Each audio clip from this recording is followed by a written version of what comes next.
Bismillahirrahmanirrahim. Assalamualaikum warahmatullahi wabarakatuh.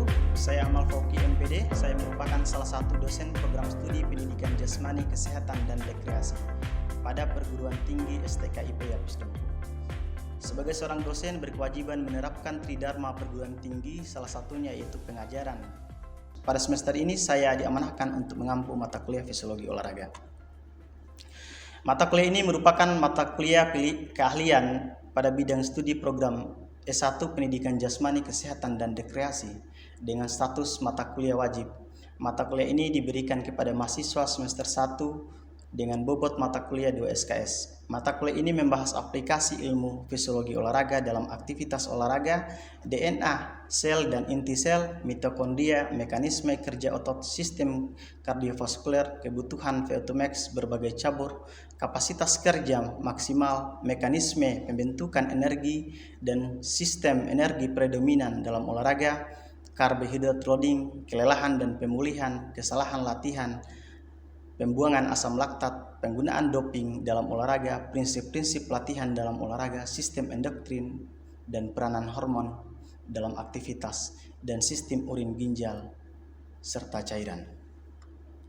Setelah mengikuti perkuliahan ini, diharapkan mahasiswa memahami konsep fisiologi dan aktivitas jasmani untuk olahraga kesegaran, olahraga pendidikan, dan olahraga prestasi. Bagaimana cara tubuh bekerja pada waktu latihan maupun pada saat pertandingan. Mahasiswa dapat memahami dan mengaplikasikan ilmu fisiologi olahraga. Materi yang saya sajikan ini mengacu pada capaian pembelajaran dari mata kuliah ini. Dari 10 capaian lulusan menurunkan 10 capaian mata kuliah. Nah, tatap muka pembelajaran dan tidak termasuk ujian tengah semester dan juga ujian semester. Capaian pembelajaran lulusan pada mata kuliah ini terdiri dari 4 aspek. Pertama, sikap. Yang kedua, aspek pengetahuan. Yang ketiga, keterampilan khusus. Dan yang keempat adalah keterampilan umum. Di mana mencakup keterampilan sikap terdiri dari 2 bagian, yaitu menunjung tinggi nilai kemanusiaan dan menjalankan tugas berdasarkan agama, moral, dan etika, menjunjung tinggi sikap tanggung jawab atas pekerjaan di bidang keahlian secara mandiri. Yang kedua, secara aspek pengetahuan mencakup tentang mahasiswa mampu memahami kurikulum dan menguasai konsep teori struktur keilmuan pada pembelajaran fisiologi olahraga. Yang kedua, mahasiswa mampu memahami, menguasai konsep teori filosofi struktur keilmuan fisiologi olahraga secara ilmiah. Yang keempat, mahasiswa mampu menguasai berbagai pendekatan, strategi, dan metode yang inovatif dalam pembelajaran fisiologi. Yang kelima, mahasiswa mampu menguasai struktur keilmuan fisiologi, teori, dan seperangkat disiplin ilmu pembelajaran fisiologi olahraga. Aspek keterampilan khusus, mahasiswa memiliki keterampilan skill dalam seperangkat disiplin ilmu yang terintegrasi dengan ilmu pengetahuan dalam memahami fisiologi secara komprehensif. Mahasiswa terampil melaksanakan inquiry, penelitian, dan kajian ilmiah dalam pembelajaran fisiologi olahraga sesuai dengan spesifikasinya. Mahasiswa mampu berkomunikasi dan berinteraksi secara efektif dalam tim multidisiplin ilmu. Dan adapun aspek keterampilan umum, mahasiswa mampu menyusun deskripsi saintifik hasil kajian tersebut di atas dalam bentuk artikel, laporan akhir, dan menggugahnya dalam laman perguruan tinggi. Indikator penilaian yang saya gunakan terdiri dari berbagai aspek. Pertama, kehadiran 10%, tugas dengan bobot 10%, kuis dengan bobot 10%, keahlian dalam berdiskusi atau forum dengan bobot 10%, kemudian untuk uji tengah semester dan uji akhir semester masing-masing 30%. Hasil penilaian yang saya lakukan dengan harapan mahasiswa dapat mengetahui proses penilaian secara transparansi dan objektif. Aspek yang saya terapkan dalam proses pembelajaran pada mata kuliah yang saya lakukan. Selanjutnya saya akan menampilkan proses pembelajaran secara tatap muka di ruangan kelas dengan micro teaching, dan selamat menyaksikan. Assalamualaikum warahmatullahi wabarakatuh. Oke, bismillahirrahmanirrahim. Assalamualaikum warahmatullahi wabarakatuh. Waalaikumsalam warahmatullahi wabarakatuh. Selamat siang. Ya. Gimana kabarnya hari ini? Alhamdulillah baik. Alhamdulillah. Syukur ya, kita diberikan kesempatan pada siang ini kondisi tubuh kita mengalami kelelahan, ya, panas, ya, dan alhamdulillah berpuasa semua. Ya, mata kuliah fisiologi olahraga, dan hari ini juga kita akan membahas tentang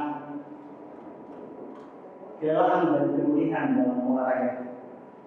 Kalau bahasa umumnya, kelelahan itu identik dengan apa? Capek. Apa lagi? Letih lesu. Lemas. Letih, lesu. Apa lagi? Lemas. Lemas. Ada lagi? Jenuh. Ya, itu bahasa yang sering kita dengarkan setiap hari di tengah masyarakat kita. Ya, bahasa-bahasa seperti itu adalah menunjukkan ketidakmampuan dirinya atau fisiologinya dalam beraktivitas, ya, atau energinya sudah penuh. Fisiknya agak mulai menurun, terus mentalnya mulai menurun, atau secara psikis atau psikologisnya menurun, sehingga muncul bahasa-bahasa demikian. Bahasanya umumnya adalah kelelahan. Oke, kelelahan. Kita mendefinisikan kelelahan. Kelelahan di sini adalah disebabkan oleh karenanya melakukan pekerjaan, ya, karena pekerjaan terus-menerus sehingga menurunnya kapasitas fungsional kerja tubuh, ya.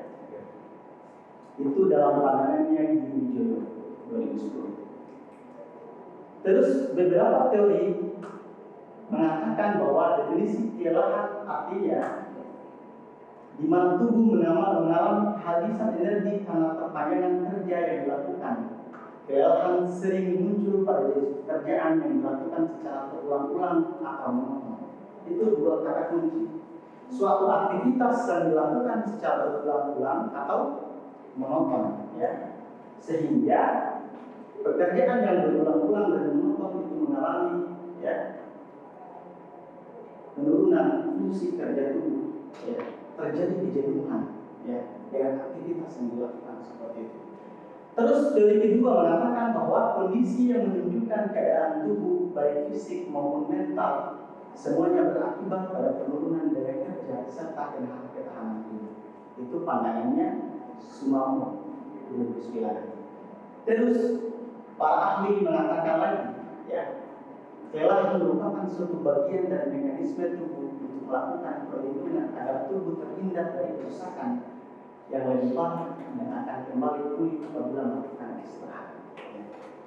Bahasanya di sini adalah ketika kita melakukan istirahat, ya, maka kelelahan itu bisa dipulihkan kembali. Oke. Sebelum kita jawab membahas sebelum itu, ya, coba kita kaitkan dengan olahraga, ya. Kelelahan akibat olahraga.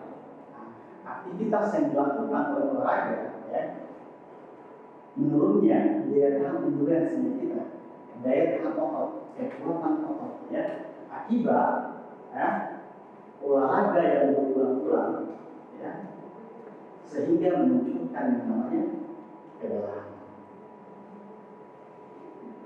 Atau sebelum lebih jauh, ada yang bertanya? Siap. Assalamualaikum warahmatullahi wabarakatuh.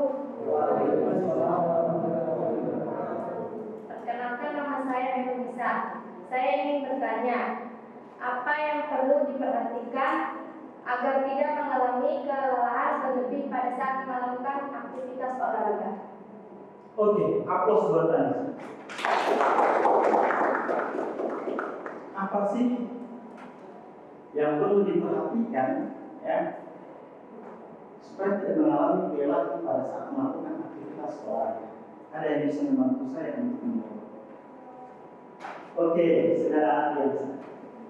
Baik, sebelumnya saya ucapkan terima kasih terhadap dosen yang telah memberikan saya kesempatan untuk menjawab pertanyaan dari saudari Nisa. Baik, mungkin langsung saja pada jawaban.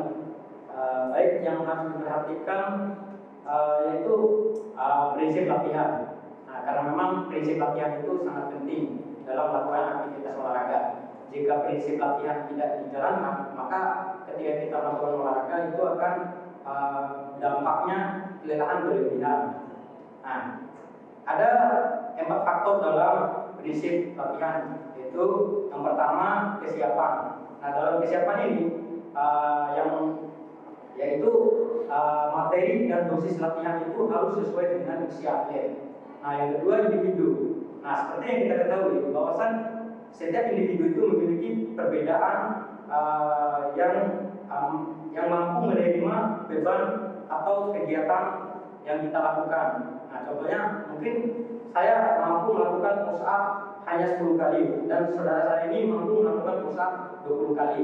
Nah, itu memiliki perbedaan. Maka dari itu latihan yang harus diberikan terhadap atlet itu harus berbeda, harus sesuai dengan porsi. Nah, baik, aspek yang ketiga yaitu adaptasi. Nah, pada adaptasi ini setiap orang pasti memiliki waktu tertentu untuk beradaptasi dengan lingkungan atau olahraga. Karena memang contohnya, mungkin saya melakukan olahraga pusat, yaitu pertama kali mungkin saya hanya mampu melakukan 10 kali. Lalu berlangsungnya waktu, besok saya melakukan pusat lagi, mungkin ada peningkatan tersebut, mungkin mampu melakukan 15 kali. Nah, itulah yang dimaksud dengan adaptasi.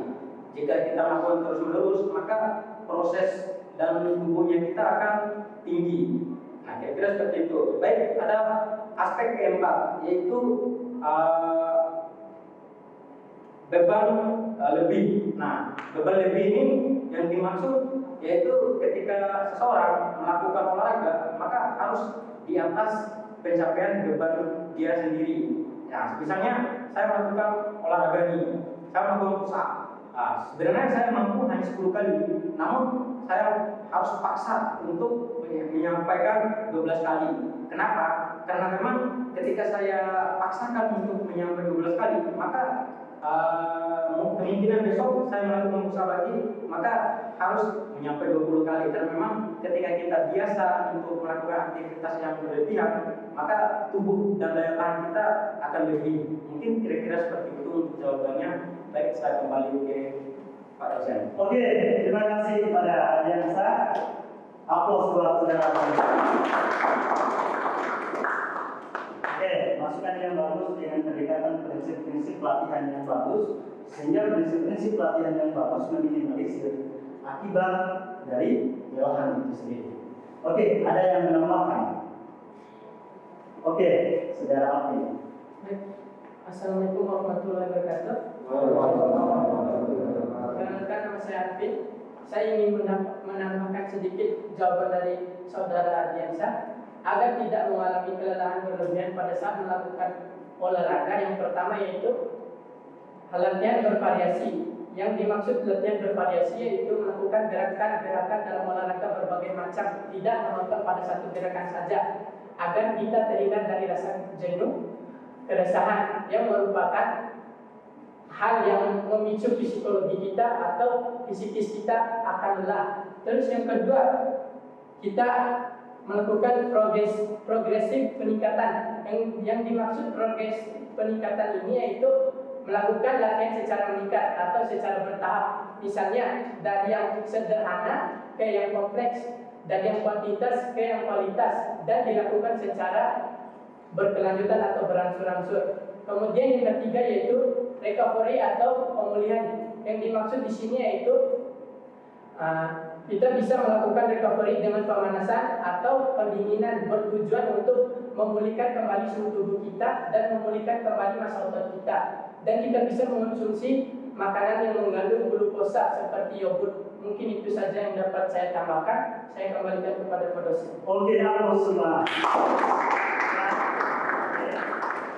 Jadi serasa dengan definisi yang coba saya hantarkan tadi, teman-teman atau adik-adik sekalian ya sudah memahami bagaimana kelelahan itu sendiri dan bagaimana pendekatan terhadap cabang olahraga dengan menggunakan prinsip-prinsip latihan ya, prinsip progresif latihan yang bervariasi ya, dengan pendekatan adaptasi atau sikap individual tadi. Oke, individual tadi. Oke, lanjut. Di sini ada beberapa hal yang menyebabkan kelelahan. Yang pertama, usia itu sendiri. Ya. Semakin bertambahnya usia, ya, maka kualitas fungsi organ-organ tubuh ya semakin menurun. Mungkin usia kalian usia sekitar 18 sekarang ya, betul? Ya. 18, 19 ya, masa-masa pertumbuhan ya, di mana aktivitas tubuh itu ya belum merasakan capek, karena memang secara organ tubuh mampu bisa melakukan aktivitas ya dan cepat terjadi pemulihan. Ketika nanti pada masanya fase penurunan di angka usia 40 menurun ke bawah ya, usia dewasa, disitulah terjadi munculnya kelelahan karena memang terjadi penuaan di dalam tubuh dan aktivitas kerja tubuh ya tidak mampu maksimal seperti pada umur kalian ya. Terus jenis kelamin ini juga yang harus diperhatikan, faktor penyebab kelelahan.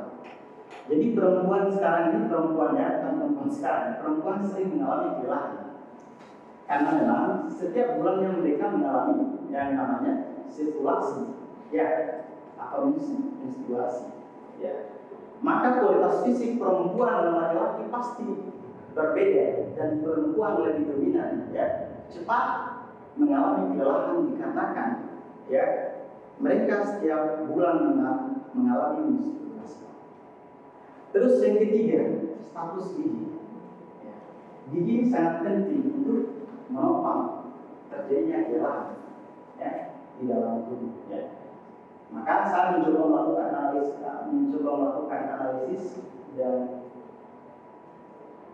menghasilkan sebuah karya ilmiah kecukupan energi terhadap kelelahan atlet. Dari situ saya melihat bahwa energi yang bagus ya, hasil penelitian saya, energi yang bagus, makanan yang bagus itu akan meminimalisir kelelahan atlet. Terus yang keempat ya, status kesehatan orang ya cepat lelah dikarenakan banyak penyakit yang mungkin serangan jantung, asma ya. Orang itu tidak bisa dipaksakan untuk berolahraga penuh ya, karena sebab bahwa mereka memiliki riwayat penyakit yang membuat secara fisiologinya mereka cepat drop dan tidak mampu bertahan dan melakukan aktivitas tingkat tinggi ya. Itu faktor-faktor penyebab kelelahan, harus ingat.